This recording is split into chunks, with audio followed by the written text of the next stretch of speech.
পৰিৱেশ চাই গম পাইছে চাগে সকলোৱে এনেকৈ বহি আছোঁ মুকলি পথাৰত, আঘোণ মাহৰ পথাৰত। আৰু আপোনালোকে গম পাইছে চাগে নিশ্চয় দাৱনী হ'ব পাৰে, ধাননি পথাৰত। সেইটো কাৰণে আজি অলপ ভিডিঅ' অলপ আপোনালোকক পৰিৱেশ দেখালোঁ আৰু সকলোকে অলপ এনেকৈ দেখাব মন গ'ল আৰু এই বৌহঁতক অলপ সহায় কৰিবলৈ আকৌ আজি আহিলোঁ।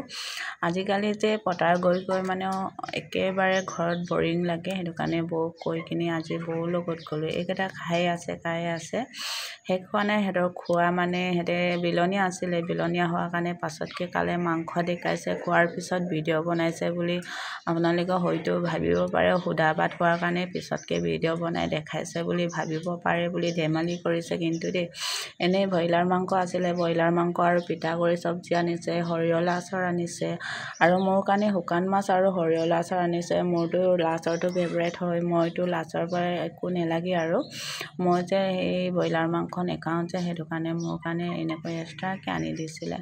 আপোনালোকৰ কেনেকুৱা লাগে পথাৰত আহিলে কমেণ্ট কৰি জনাব। আৰু মোৰ যে এইকেইদিন পুৰা মানে একেবাৰে ভাল লগা হৈছে পথাৰত আহি এই মাংস দেখাইছে, ব্ৰইলাৰ মাংস মিছা বুলি ভাবিবৰ কাৰণে, কিনো মিছা ক'ম ন।